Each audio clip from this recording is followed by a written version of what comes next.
کہ کیا تم لوگ ہم کو اپنا رب مانتے ہو؟ کیا دنیا میں جانے کے بعد تم ہماری اطاعت و فرما برداری کرو گے؟ یہ عہد و پیمان اللہ نے لیا کیوں تھا؟ کیا ضرورت تھی اس کی؟ تو اللہ تعالیٰ نے قرآن کریم کی آیت نمبر 72 ہی میں اس کا تذکرہ فرمایا ہے کہ ہم نے تم سے یہ عہد و پیمان اس لیے لیا، یہ اقرار اس لیے لیا، وعدہ اس لیے کرایا، ان تقولوا یوم القیامت انا کنا عن ھذا غافلین، تاکہ تم قیامت کے دن یہ نہیں کہہ سکو کہ اے اللہ ہم کو اس کی خبر نہیں تھی، اس لیے ہم نے آپ کی اطاعت نہیں کی، ہم کو یہ خبر نہیں تھی آپ ہمارے رب ہیں، ہم کو یہ خبر نہیں تھی کہ ہم کو آپ کی اطاعت کرنی چاہیے۔ کل قیامت کے دن تم یہ بات نہ کہہ سکو اللہ ہم اس سے بے خبر تھے، ہم کو خبر نہیں تھی۔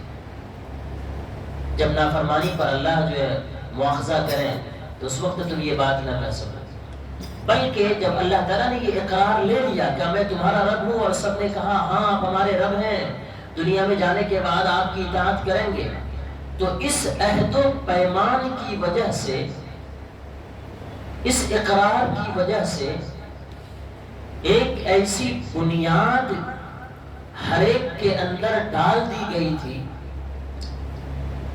کہ اگر ذرا سا بھی کوئی غور کرتا اس دنیا میں آنے کے بعد تو وہ اپنی خالق اور مالک کو پہچان لیتا۔ اور دوسری آیت میں اللہ تعالیٰ نے آیت نمبر 173 میں بھی اللہ تعالیٰ نے اس کی ایک دوسری وجہ بھی بیان فرمائی ہے، اور تاکہ تم یہ نہ کہہ سکو کہ ہمارے باپ دادا مشرک تھے، ہم تو اپنے باپ دادا کے بعد کی اولاد ہیں، ہمارے باپ دادا نے شرک کیا تھا، ہم تو ان کے بعد کی اولاد تھے، اب انہوں نے جیسا کیا ہم نے بھی ویسا کیا، کھرا کیا، کھوٹا کیا، اچھا کیا، برا کیا، ہم تو پہچانتے نہیں تھے، ہم تو اپنے باپ دادوں کو دیکھ رہے تھے کہ وہ کیا کر رہے ہیں، تو ہمارے باپ دادا نے شرک کیا، ہم ان کے بعد کی اولاد ہم کو دیکھ کر بھی ویسا ہی کرنے لگے، اس لیے ہمارے باپ دادا نے شرک کیا، ہم ان کی اولاد ہم ان کو دیکھ کر کے ایسا کرنے لگے، تو شرک کے چونکہ اصل مجرم وہ ہیں تو ان کی وجہ سے ہم کو سزا کیوں دی جا رہی ہے؟ تو اللہ تبارک و تعالیٰ نے بتلا دیا کہ تمہارے باپ دادوں کی سزا تم کو نہیں دی جا رہی ہے، بلکہ تمہارے فعل اور عمل کی سزا تم کو دی جا رہی ہے۔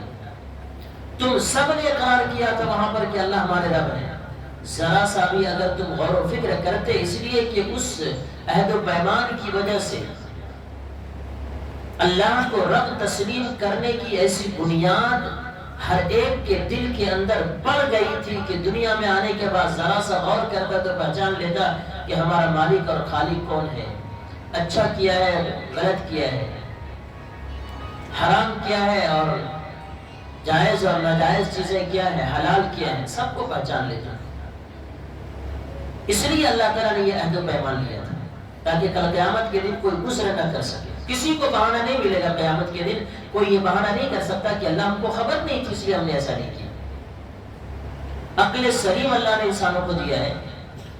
ذرا سا اگر آدمی غور کرے اور عقل سے کام لے تو اپنے خالق مالک کو پہچان کر اس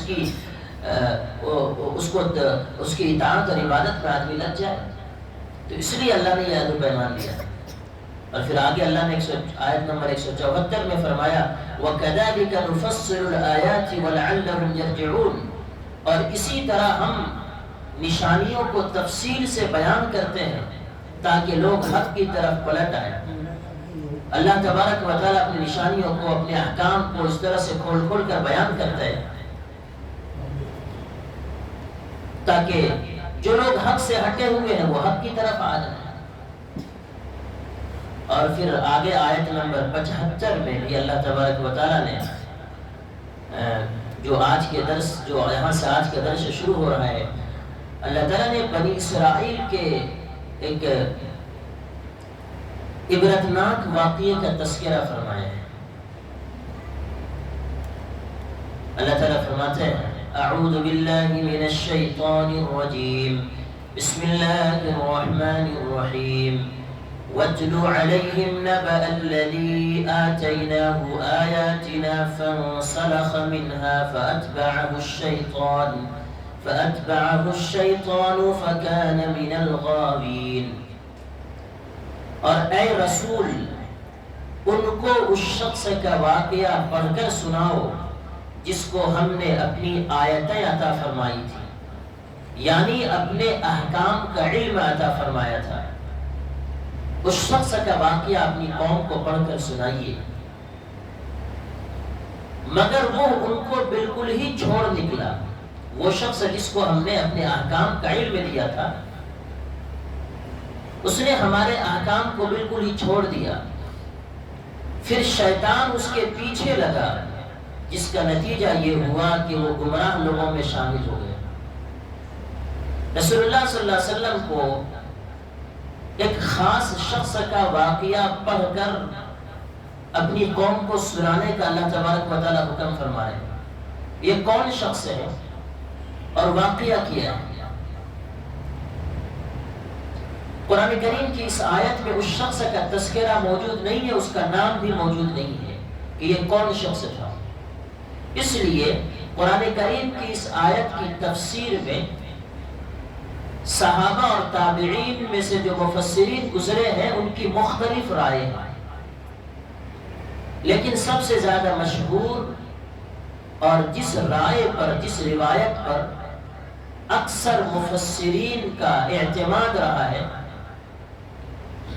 وہ روایت ہے جس کو حضرت ابن مردوہ رحمۃ اللہ علیہ نے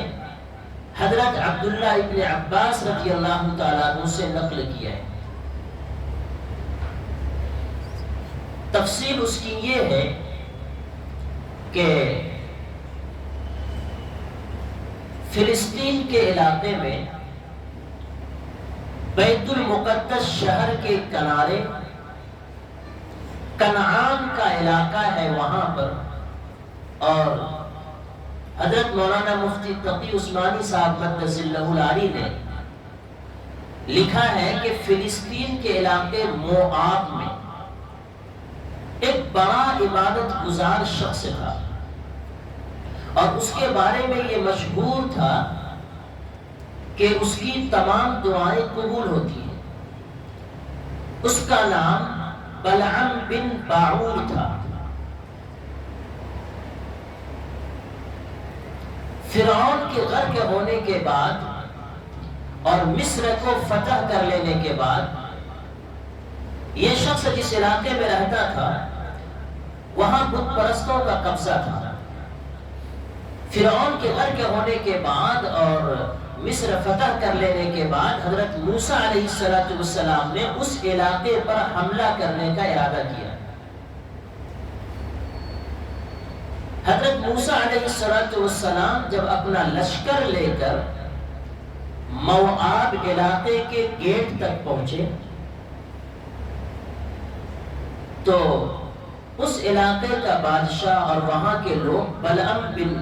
باعور کے پاس گئے اور ان سے جا کر کے یہ کہا کہ موسیٰ اپنی لشکر کے ساتھ ہم پر چڑھائی کرنے آ رہا ہے، حملے کا ارادہ رکھتا ہے، تمہاری دعا تو قبول ہوتی ہے، تم بد دعا کر دو موسیٰ کے خلاف کہ وہ ہم پر حملہ نہ کرے، ہم پر حملہ نہ کر سکے۔ اللہ تعالیٰ نے اس شخص کو علم و معرفت دیا تھا، اپنی احکام کا علم دیا تھا، یہ جانتا تھا، بعض آسمانی کتابوں کا بھی اس کے پاس علم تھا، یہ حضرت موسیٰ علیہ السلام کی شخصیت سے بھی اچھی طرح سے واقف تھا، حضرت موسیٰ علیہ السلام کا جو مقام و مرتبہ ہے اس کو بھی اچھی طرح سے جانتا تھا۔ اس نے بادشاہ اور وہاں کی قوم سے یہ کہا کہ تم یہ کیسی بات کر رہے ہو؟ حضرت موسیٰ علیہ السلام وہ اللہ کے نبی ہیں، ان کے ساتھ اللہ کی مدد ہے، فرشتے ان کے ساتھ ہیں، ہم ان کے لیے بد دعا کیسے کر سکتے ہیں؟ تم یہ کیسی بات کر رہے ہو؟ ایسا نہیں ہو سکتا ہے۔ لیکن لوگوں نے جب اصرار کیا اور جب یہ تیار نہ ہوا تو اصرار کرنے کے بعد اسے لالچ دی گئی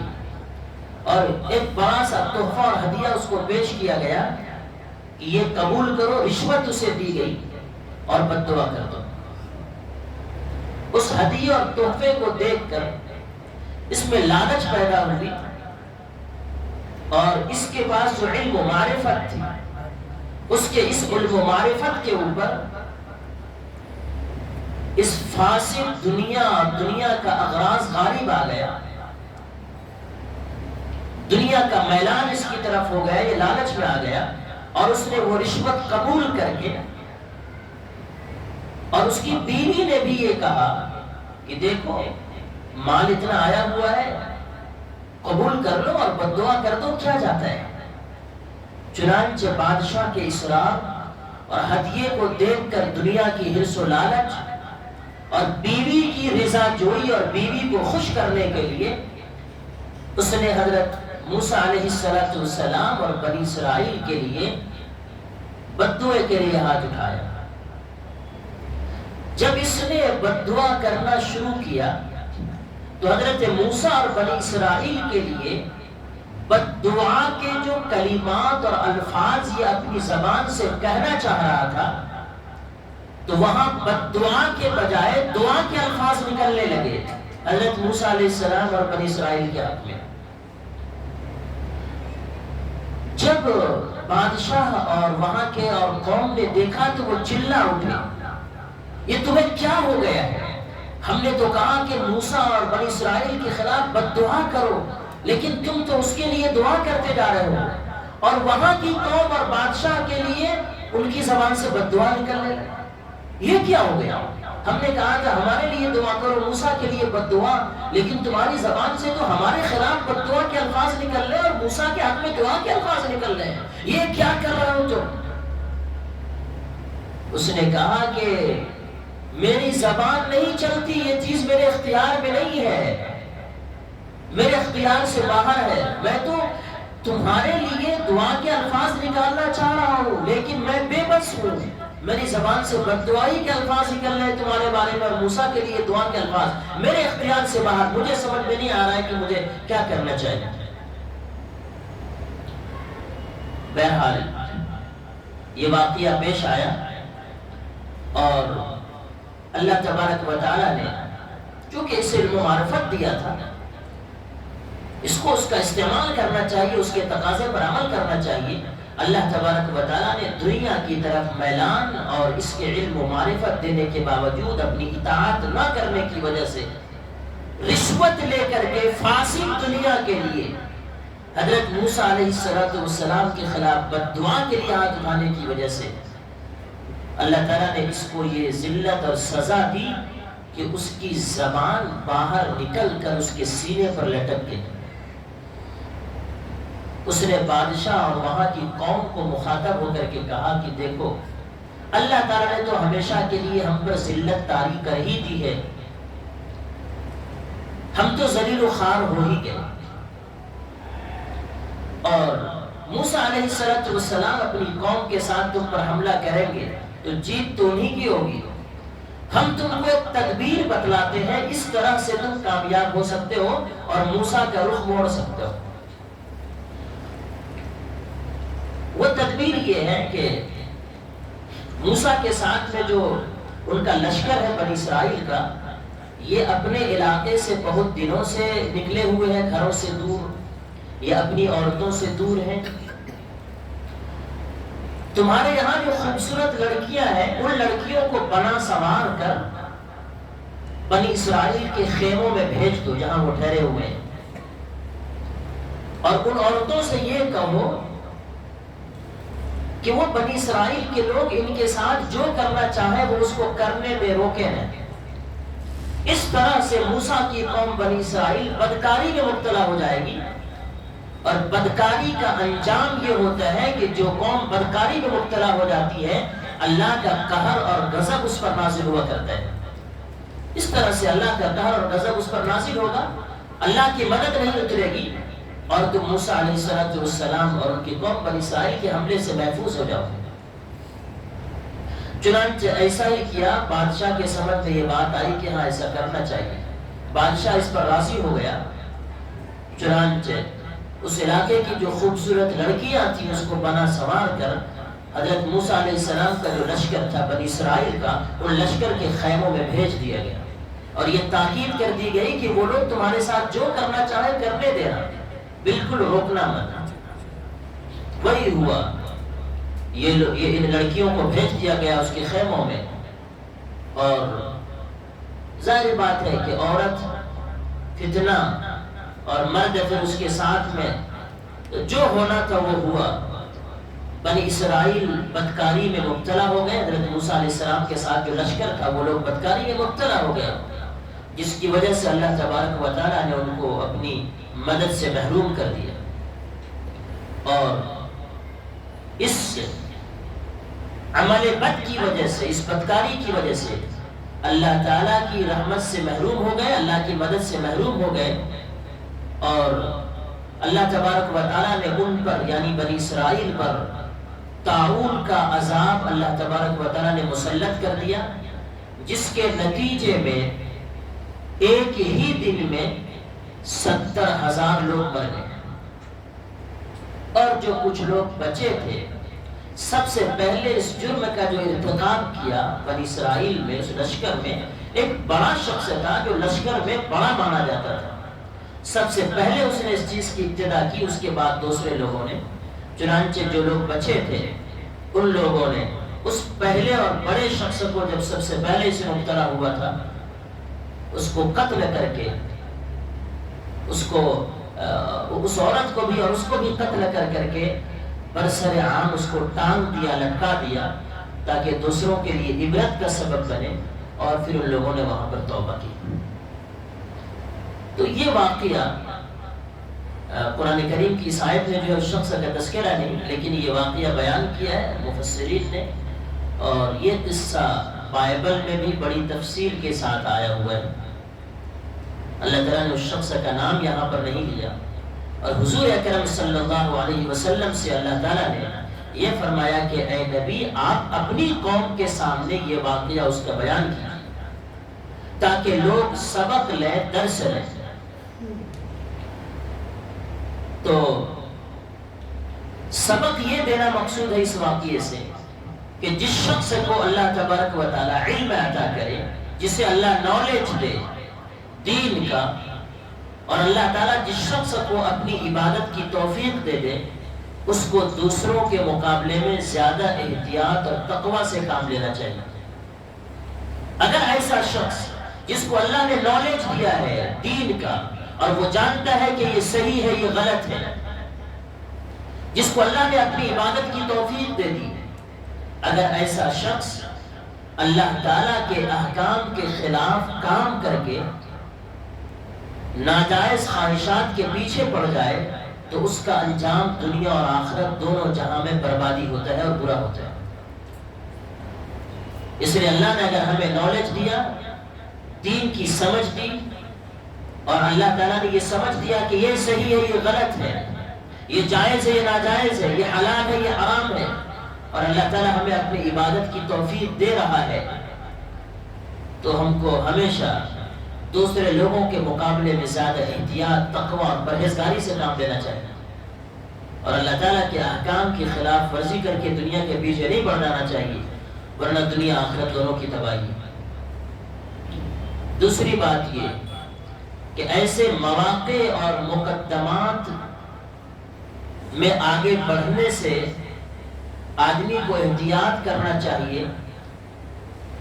جس کا انجام آگے برا ہونے والا ہے، جس کا انجام بد ہوتا ہے، لہذا ہمیشہ جو احتیاط سے کام لینا چاہیے، اور اس دنیا کے پیچھے پڑ کر کے، جبکہ اللہ تعالیٰ نے ہم کو صحیح سمجھ دی ہے، ہمارا میلان پوری دنیا کی طرف نہ ہو۔ جب آدمی کے پاس نالج ہو، دین کی سمجھ ہو اور دین کا علم ہو، اور پھر آدمی اس سے ہٹ کر کے اللہ کے احکام کی خلاف ورزی کرتا ہے، تو پھر شیطان اس کے پیچھے پڑ جاتا ہے، اور شیطان جب پیچھے پڑ جاتا ہے تو پھر آدمی گمراہ ہو جاتا ہے۔ اس شخص کے ساتھ ویسا ہی ہوا۔ بلال ابن باعوث، اللہ تعالیٰ نے اس کو اپنے احکام کا علم بھی دیا تھا۔ احکام الہی کا علم ہونا اس کا تقاضا یہ تھا کہ وہ اس پر عمل کرتا، لیکن عمل کرنے کے بجائے وہ اس سے الگ ہو کر دنیا کے پیچھے پڑ گیا، تو شیطان شیطان اس کے پیچھے لگ گیا، چنانچہ وہ گمراہ ہو گیا۔ تو رسول پاک علیہ السلام سے کہا گیا کہ آپ اپنی قوم کو یہ واقعہ پڑھ کر سنائیے، اور یہ قیامت تک آنے والے انسانوں کے لیے درس ہے، عبرت ہے کہ اس واقعے سے درس اور عبرت ہے۔ آگے اللہ تعالیٰ قرآن کی آیت میں فرماتے ہیں، آیت نمبر 176 میں، وَلَوْ شِئْنَا لَرَفَعْنَاهُ بِهَا وَلَكِنَّهُ أَخْلَدَ إِلَى الْأَرْضِ وَاتَّبَعَ هَوَاهُ فَمَثَلُهُ كَمَثَلِ الْكَلْبِ إِنْ تَحْمِلْ عَلَيْهِ يَلْهَثْ أَوْ تَتْرُكْهُ يَلْهَث ذَلِكَ مَثَلُ الْقَوْمِ الَّذِينَ كَذَّبُوا بِآيَاتِنَا فَاقْصُصِ الْقَصَصَ لَعَلَّهُمْ يَتَفَكَّرُونَ۔ اور اگر ہم چاہتے تو ان آیتوں کی بدولت، یعنی اللہ تعالیٰ نے بلعم بن باعور کو جن احکام اور جن آیات کا اللہ نے علم دیا تھا، اگر وہ اس پر عمل کرتا، اللہ فرماتے ہیں اگر ہم چاہتے تو ان آیتوں کی بدولت، یعنی ہمارے احکام کا جو علم اس کو تھا اس پر عمل کرنے کی وجہ سے اسے سربلند کرتے، مگر وہ تو دنیا کی طرف مائل ہو گیا، اور دنیا کی طرف مائل ہونے کی وجہ سے اپنے نفسانی خواہشات پر چلنے لگا، اس لیے اس کی مثال اس کتے کی سی ہو گئی کہ اگر تم اس پر حملہ کرو تب بھی وہ زبان لٹکا کر ہانپے گا، اور اگر اسے اس کے حال پر چھوڑ دو تب بھی زبان لٹکا کر ہانپے گا۔ یہ مثال اس شخص کی بھی ہے، ان لوگوں کی بھی ہے جنہوں نے ہماری آیتوں کو جھٹلایا ہے، لہٰذا تم یہ واقعات ان کو سناتے رہو تاکہ یہ کچھ سوچیں۔ اس کی مثال کتے کی سی دی گئی، اس کی مثال کتے کی سی ہو گئی۔ عام جانور اسی وقت ہانپتے ہیں جب کوئی بوجھ اٹھائے یا کوئی ان پر حملہ کرے، لیکن کتا ایسا جانور ہے جسے سانس لینے کے لیے ہر حال میں ہانپنے کی ضرورت پڑتی ہے۔ تو جن حضرات نے اس واقعے کو بلعم بن باعور کا واقعہ قرار دیا ہے، جس کی تفسیر ہم نے ابھی ذکر کی ہے، اور وہ حضرات یہ بھی کہتے ہیں کہ اس کی بدعملی کی سزا میں اس کی زبان کتے کی طرح سے باہر نکل پڑی تھی، اس لیے اسے اس آیت میں کتے سے تشبیہ دی گئی کہ اس کی مثال کتے کی طرح ہے، کہ ہر وقت کتا ہانپتا رہتا ہے، اس کو سکون نہیں ملتا، اسے بھی سکون نہیں، یہ ہر وقت ہانپتا رہتا ہے۔ اور بعض حضرات نے یہ فرمایا ہے کہ دراصل یہ جو کتے کی مثال دی گئی ہے اس شخص کی نفسانی حرص کی ہے یہ مثال۔ اگر کتے پر کوئی چیز پھینکی جائے تو چاہے وہ چیز آپ اس پر مارنے کے لیے پھینکیں، کتا اپنی زبان نکال کر لالچ کی وجہ سے ضرور لپکتا ہے کہ دیکھیں یہ چیز کھانے کی تو نہیں ہے ہماری۔ اسی طرح جو شخص دنیا کی لالچ میں گرفتار اور مبتلا ہو، وہ ہر واقعے سے دنیا کا فائدہ حاصل کرنے کی کوشش کرتا ہے اور اس کے لیے ہر حال میں ہانپتا ہی رہتا ہے۔ یہ مثال دی گئی۔ ساء مثلا القوم الذين كذبوا بآياتنا وأنفسهم كانوا يظلمون۔ کتنی بری مثال ہے ان لوگوں کی جنہوں نے ہماری آیتوں کو جھٹلایا ہے، یعنی ہمارے احکام پر عمل نہیں کرتے ہیں اور جو اپنی جانوں پر ظلم کرتے رہے ہیں۔ جو لوگ اللہ کے احکام کو جھٹلاتے ہیں، یعنی اللہ کے احکام پر عمل نہیں کر رہے ہیں، وہ اپنی جانوں پر ظلم کر رہے ہیں کہ اس کی سزا انہیں بھگتنی ہے، اللہ کے آگے کھڑے ہو کر کے انصاف دینا ہے۔ من يهد الله فهو المهتدي ومن يضلل فأولئك هم الخاسرون۔ جسے اللہ ہدایت دے بس وہی ہدایت یافتہ ہوتا ہے، اور جسے وہ گمراہ کر دے تو ایسے ہی لوگ ہیں جو نقصان اٹھاتے ہیں۔ اللہ جسے ہدایت دے دے وہ ہدایت پر آ جاتا ہے، اور اللہ جسے گمراہ کر دے تو یہ گمراہ لوگ ہی اپنا نقصان اٹھانے والے ہیں۔ اور اللہ ہدایت اس شخص کو دیتا ہے جو ہدایت پر آنا بھی چاہے، اور جو خود ہدایت پر نہ آنا چاہے اللہ تعالیٰ اسے ہدایت زبردستی نہیں دے دیتا۔ اس سے پہلے